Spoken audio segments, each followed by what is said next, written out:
My dad called me and the first thing he said was, Lane, please tell me you did not pee in a jar in your place of work.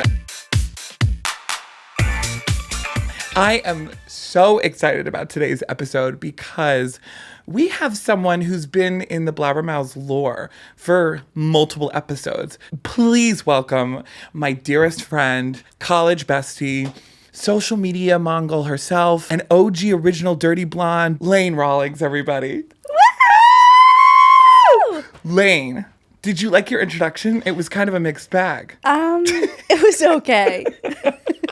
I would like to lead with, okay. I was your boss. Yeah. I got you out of COVID tracking. Yes. For those who don't know, I think I did share previous episodes that one of my notorious roles in my career path was being a COVID tracker for a health facility in New Jersey. So I would call up patients and go, you've got COVID. You have COVID. Please contact your friends and family as soon as possible. And your surgery is canceled. I'm breaking HIPAA right now. No, I guess I don't work there anymore. You're still breaking HIPAA. Way back when, I was like, I can't do this forever. And Lane was like, hey, I might have a position for you. Mind you, I did just get my MBA from the school that we graduated from. And Lane said to me, I might have an intern position for you. Yes, I was hiring for an intern, ideally college level intern. Sure. And instead I opted for my friend who recently graduated with an MBA and hired him as my summer intern. Yeah. I was kind of like the first Nepo friend, maybe. Yeah. Never before. They were very hesitant. They were like, listen, you can't just go and hire your friend. Isn't that how this world works? Like, what the hell? It's literally all about connection. I recently watched a TikTok that was like, in order to find a new job, you must have a connection. No. Don't apply on LinkedIn anymore. No, LinkedIn is dead. You hire your friends. No, you screw LinkedIn. They need to make a new app where you match with people to help you get a job. Yes. I would totally buy into that. And that's kind of, you did exactly that. And it's not like you were like planning world domination, trying to hire me as the CEO. It was a summer intern gig. Yep, correct. I was like, I think I can pull you out of COVID tracking. Let me see what I can do. Yeah. And then you came and you worked and then you got hired as our coordinator, which was amazing. And we did so much amazing social media work. Yeah. And you say that with like a blank stare in your face. Well, we did such really great work together. Isn't that right, William? Isn't that right? Well, I was thinking about how I would often have to like rein in your ideas because you'd be like, picture this. It's a bus with Britney Spears. And I'm like, our budget is $12. So there was never going to be a bus with Britney Spears, was there? Never. No. Never. But you imbued that creativity in me to always, you could rein me in. You never needed to worry about pushing me out. You had all of the creative ideas. All I had to do was say, let's just think about that a little differently. Yeah, it was kind of like you were carving out, like a piece of wood, and you had to find the good pieces and put them together. Yep, I'm a carpenter as well. On top of his boss. Yes. Carpenter Lane Rawlings. Said company that we worked at was Vita Coco, the coconut water company. Yep. And yeah, we did have a lot of fun together creating content for them. And one of our biggest gets was the Kim Petras collaboration, because at the time she had come out with her coconut song. And we were like, okay, we have to do something with this. Let's make a music video. Yep. And it was like, talk about scrappy. We had no budget. We bought coconut bras on Amazon. Yep. And then we took all the plants from the office and shoved them into a room and got a bottle of champagne. For some reason. And you were pouring champagne into our other coworkers' mouths. Yep. I mean, the content did really well. That was the first time we had ever really gone viral on TikTok. And truthfully, it was fun because I actually then left the company, unfortunately, but it inked a... Unfortunately, you're here, babe. Oh, I know. Yes. I'm so happy. But, I just want to be like, girl, I had to leave and it would have been fun to be there. It kind of created this collaboration with Kim at Coachella that year, which I was like, damn, I would have loved to have been there with the man who was behind it all with my right-hand woman. But you had gone viral, funny enough, way before that for coconut water. Yes. I feel like our our blabberheads would like to hear this. The story. Okay. Yeah. Wow. This is really taking me back. She went viral for putting her piss in a jar. Yes. And sending it to a Vita Coco hater. Yes. All kind of crazy because I had just started working at Vita Coco and we were launching this campaign that was impossible to hate. Coconut water is impossible to hate. And notoriously, just for some background. It's very polarizing. Yeah, it's very, for whatever reason, people love to on coconut water. Like, we would be in the trenches fighting with people. I had gotten into a fight with people, and then I was balding, still am at the time, and I was being called out for that, as some of you have done on this podcast. And we're watching you now, and we will find you. So you were also amidst the trolls, figuring this out. And the whole thing was like, the idea was we, go after everyone that's on Twitter that's ever said a bad thing about coconut water, and we basically try to convince them that this new product is impossible to hate. Yeah. So I love that we go after them. We go after them, and we don't stop until they've tried the coconut water. Great idea. Yeah. It was an amazing idea, and they made me make like this Excel sheet, and I wrote down everyone that I could find, and then I wrote all of the responses. And at first, like, we weren't getting enough traction. So my boss was like, you have to go a little harder, like dive in, try to like be a little more like, I don't know, like provocative in how sassy, you're responding. Stir up conversation. And so that you actually like warrant a response. So there was this guy, Tony, which me and Tony are tight now. I have his phone number. I could text him right now if we wanted to. Tony, welcome to the program. Tony, welcome to the podcast. Tony had tweeted, coconut water is disgusting. Like, you can't convince me otherwise, or something. And I noticed in his bio, he had an all-you-can-eat egg restaurant. So I said, popular opinion, there's such a thing as too many eggs. And then my boss like grinded his gears. Immediately was like, do not reply to him, because he started fighting with me like a true troll. Yeah. And his last comment was, I'd rather drink your social media person's piss than coconut water. I had been there for 3 months. It was my first job ever. Right. And I'm fighting with this man. Yeah. So I'm like, okay, fine. I won't. I'm not going to say anything else. I go back to my desk, and one of my coworkers has the conversation on the screen, and he's like, what are you going to say? Yeah. At this point, the CEO walks by, and he's the co-founder, and he's like, you gotta say something. And so he's like, what are you going to say? And we're kind of brainstorming, and they're like, go in the bathroom and take a photo of you holding a jar of your pee and reply, address. And so next thing I know, I'm in the bathroom holding a jar of what looks like pee. It's not actually pee. Okay, that's what everyone wants to probably know. It wasn't in actually all pee. of my press, I literally did have to say, you had to lie and say yes. You never know. Oh, yeah. I get thirsty at work. It was so weird. I get thirsty at work. Is that implying you drink your own piss? No, I drink coconut water. Of course. Anyways, people were concerned about the color of the coconut water. It was a whole big thing because it was a little cloudy, because it was pineapple coconut water that I put in a jar. That went completely viral. Barstool picked it up. Yeah. Huffington Post. So many. It went viral. It was like the most media impressions we had ever earned. That's incredible. And it was unbelievable. My dad called me, and the first thing he said was, Lane, please tell me you did not pee in a jar in your place of work. And you're like, I have to keep up my image with the press. Maybe I did, Dad. I go, listen, Dad, I get really thirsty. You're keeping up all your press lingo, and it's like, what? That really like skyrocketed my social career in a way that I never imagined possible. Like, if you Google to this day, Vita Coco Pee Girl, my face with a jar comes I'm pretty up. sure there's like a costume for you as well. Oh, yeah. Spirit Halloween launched a Pee Girl costume. I mean, that's a legacy if I've ever heard of one. Like, you can kind of quit your job in social now because you've done that and you've lived your life, and it's a great. I should have also said that you're known as P Girl as part of one of your monikers, but that would have probably buried the lead. Instead, you said I was dirty blonde. And you've been in the trenches too. Like, you've previously worked also at Shake Shack. You're currently at Studs. We've collaborated on a few projects together, creating fun content.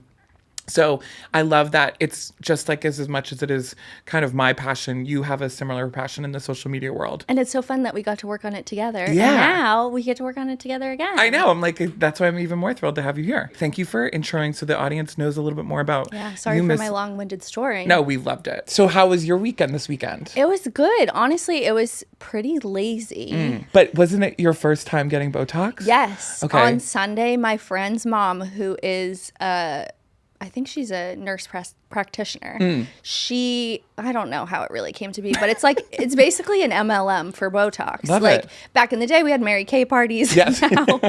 Now we have one of my good friends just calls me over for Botox. For Botox. So I did get Botox in my forehead. That's so fun. I am 30, so like the wrinkles are setting in. And you always remind me how old I am. I thought you were 31. 31? Are you turning 31 this fall? This fall. You look great. Thank I hope you. that you know that. It doesn't really set in quite yet. Oh. So if I'm looking like frozen, that is probably not Is that a good why sign. your blank stare before when we were talking Yes. about we did really good work together with on social media? We did amazing work. My eyebrows are trying to be raised, but they cannot be. Fair. Yeah, I got Botox on Sunday, but mostly it was like pretty lazy. I feel like That's nice. it was really nice. It was my 6-month wedding anniversary, so we Oh my went gosh. to dinner. Yes. On Friday. You finally posted about it. Yeah, for the first You time. like everyone was just like, is this girl gonna share any details about her wedding? Someone asked me like, "Did you just get the photos back?" I was like, "Oh no, No. I got them months ago." Yeah, I was gonna say you got them pretty early. Shout out photographer Anna Duncan. Anna Duncan, we love you. We're so obsessed with you. But that's nice. I felt like it was a cute way to celebrate. Like, hey, Yeah. you're 6 months together. Ian's post, his caption was really funny Yeah. too. What did it say again? Happy 6 months to my ex-girlfriend. Yes. Very timely, very clean and classic. He loves a joke. When we got He loves a engaged, joke. it was tax season about to be wild. So He's kind of like, it's a step above dad jokes. Like, so much so that it's like, okay, low hanging fruit, but there's creativity behind it. So I have nothing but respect. that's like his whole thing. I'm like, it'd be nice if you could like tell me you love me once in a while instead of tax season about to be wild. No, seriously. And you went off to Pravi. I was back at Providence, our beloved college bar named Bradley's Cafe, Brad's for short. Burnt to the ground. Well, not really burnt to the ground. It was just like burnt inside. But I mean, it's so sad. We have so many. by. We drove by. There are so many memories there that I was like reminiscing. Doing head rolls and standing on top of the tables, peeing in the bathroom with you. Yeah.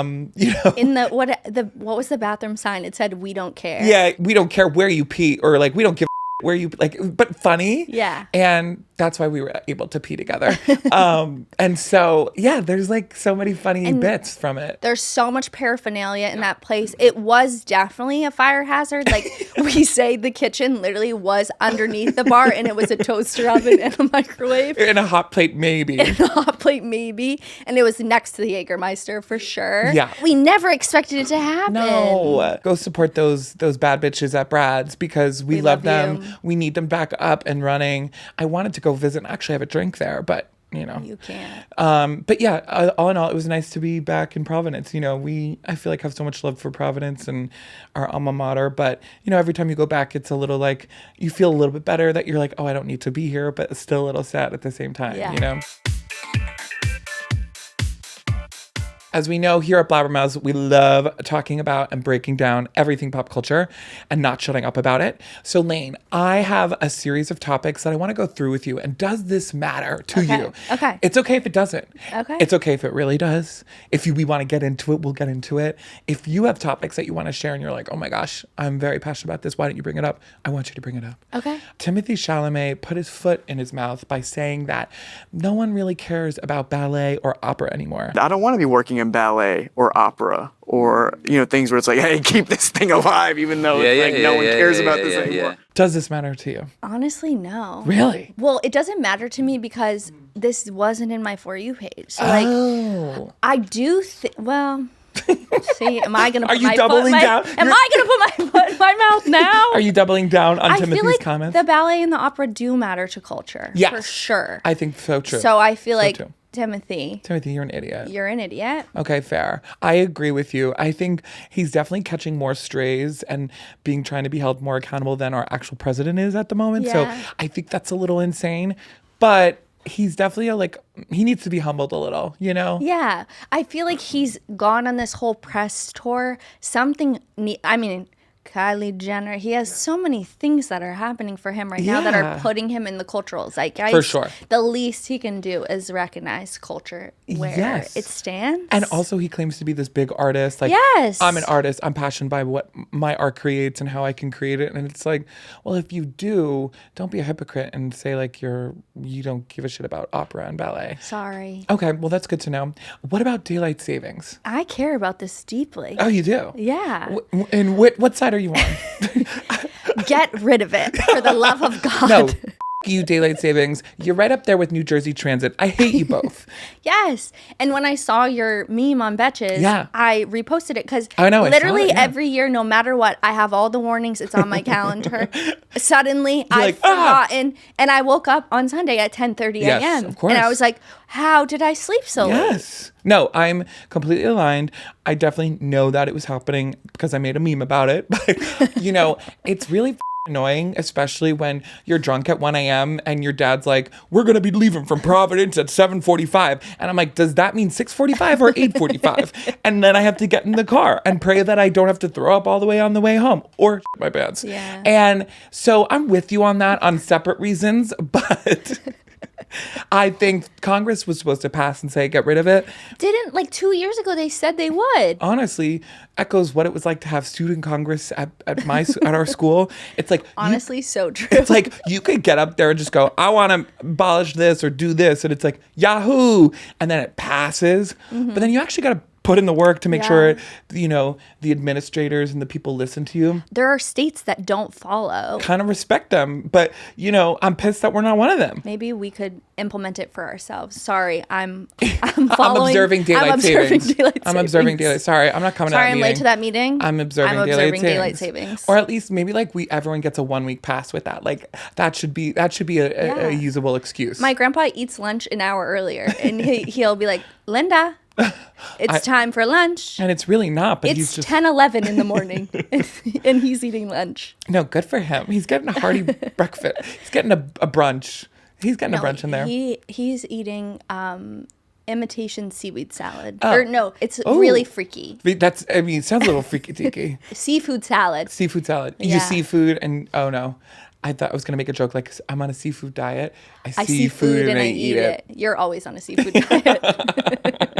Truly. Ryan Gosling was on SNL this weekend. Did we care about that? Yes. Yeah. I love Ryan Gosling. He's super hot. Yes, super hot. And I think the thing that I love so much about him is he is always going to break in scenes, which is so and it's fun. So good every time because it makes you laugh. All the ones that he's in with what's her name in the Alien Invasion? Oh, Kate McKinnon. McKinnon. Great. Those are the best because Ryan cannot keep it together. And I love that part of him on SNL. Makes it feel like you're all in on it together. You know what I mean? Mm-hmm. I haven't gotten the chance to watch it still yet, but because of the whole 1 a.m. The whole 1 6:45 6:45 going home with driving home with my dad. Yeah, didn't have that much time on the calendar for that.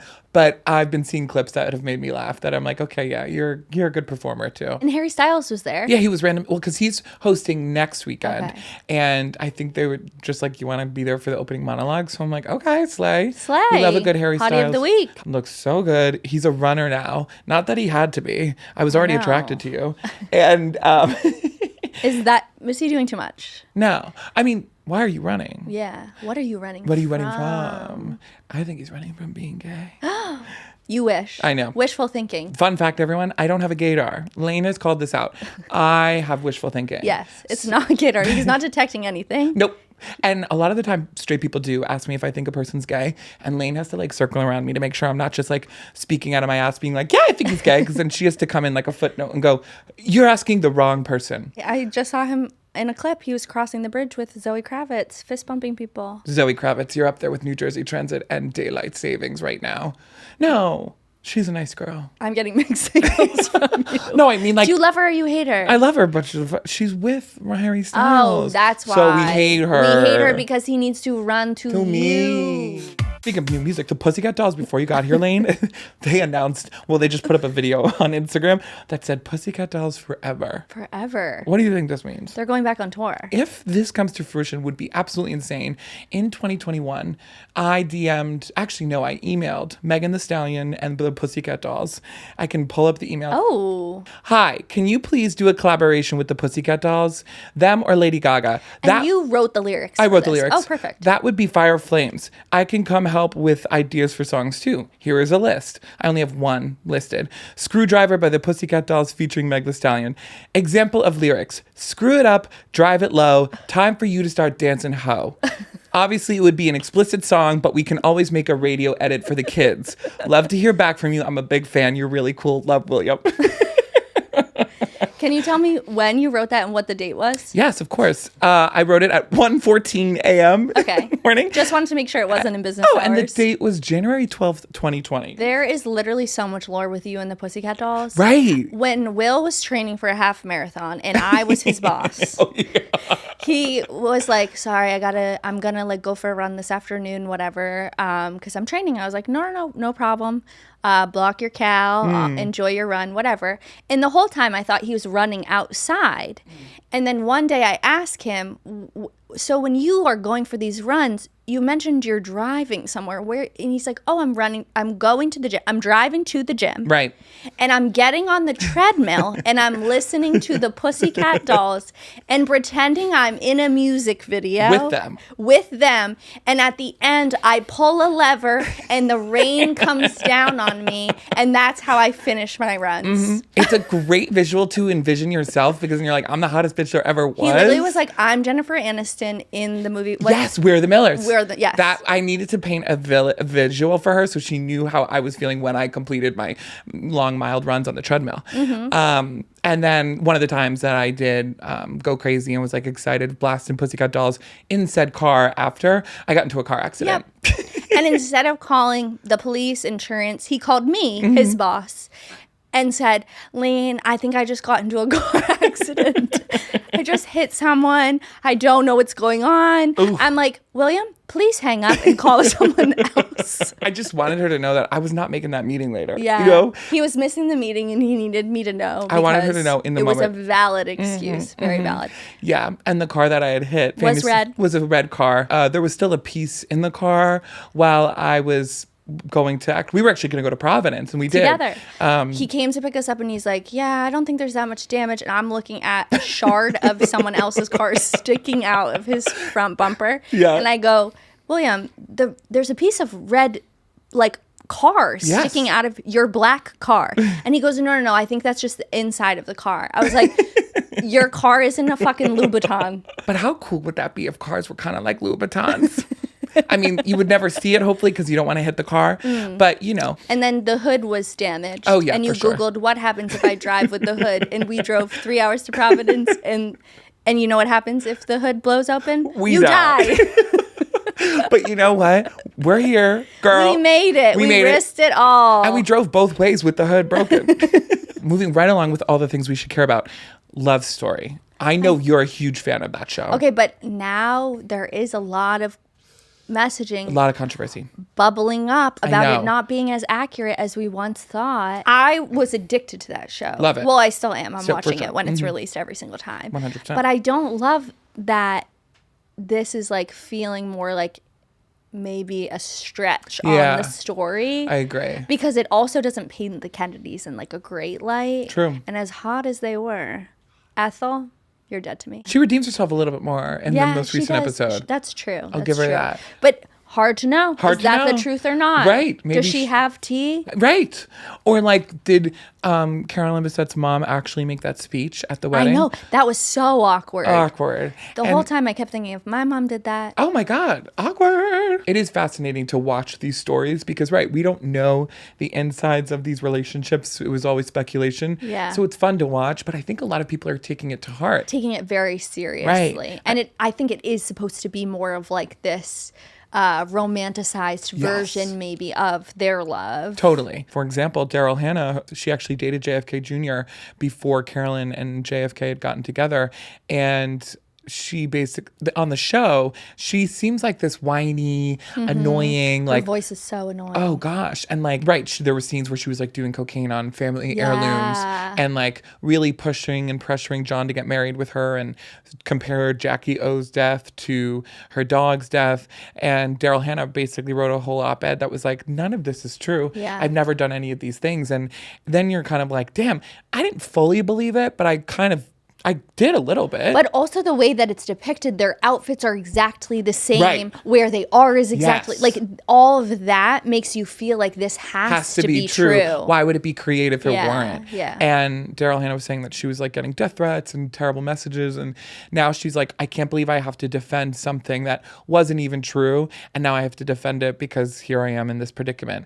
And people believe it. Yeah. So I agree. It's a slippery slope with these kind of stories because you definitely want to educate and share these people's stories, but at the same time, like, you have to make sure you're doing it right. Yeah. Well, even the Amanda Knox one too. Yes, I know. I never watched that, and I should watch that. Well, you watch it and you feel some type of way no matter what. When it's a true story, I feel like it's hard not to. Like, yeah, you're gonna be like swayed either way and feel some sort of emotional and it's hard to sit there and hold yourself accountable and be like, okay, just watch that scene, who really knows if that happened, because that's like a lot to try when you're just trying to watch the show to watch it or learn it. So yeah, I would like to see other relationships be done, but hopefully done more in a nicer, tasteful manner. Have you heard about this? Donna Kelce's remodeling her home. I know this sounds so stupid and mundane, but TMZ reported it over the weekend. And it became like a meme in itself because it was like, why the is TMZ reporting on this? Like, and the way that they make the headline, it's like, this breaking news, Donna Kelce is... remodeling her home. Right. And so it was like this, like, wait, what? Is this supposed to be news? I think literally anything that woman does, they're like, put it in somewhere. Yeah, of course. Put it up, give it a headline, make it shocking. Yeah. Donna Kelce called Travis yesterday. Like the things that when she was on the Traitors for like one literally minute. Episode. Yep. Yeah. Yep. Right. I think they want to sensationalize, which makes sense. And the internet kind of made fun of it and the mockery of it. So now like people are making tweets basically like, Travis Kelce was just announced that he's going to be on the Chiefs again, and everyone's like, he's doing it to pick up a check to pay for Donna's remodeling. No, Donna's making her own money. I know, Donna's got her own coin. Yeah. Bill Clinton is being interviewed for the Epstein files. No. Donna Kelce's remodeling her home. So it is fascinating how quickly the internet can react and create memes. So I was wondering if you had seen that, or do you genuinely care about her remodeling her home? I don't care. Like, good on her. I feel like Donna, she is getting her bag. Yep. And I love that for her. Sure. And then lastly, this is pretty unserious but pretty fun. Do you know the singer Raye? Yes. She installed a plaque that basically says like experience the greatest heartbreak here, and it has her name on it and says like British heritage and whatnot, and it's at her ex's favorite bar, who he goes to all the time. I love that. It's unserious diva behavior. Yes. Would you ever do that with your previous exes? No. Oh, you're too nice. Yeah. I would do it. You would do it for sure. I just don't have any. You would any. do it to a stranger that you just met yesterday. Yeah. Where's the 42-year-old boyfriend? I should give him a plaque too. Install a plaque. I'm going to do it outside of his apartment. I still got his address. So... The park bench will be getting a plaque. Yes.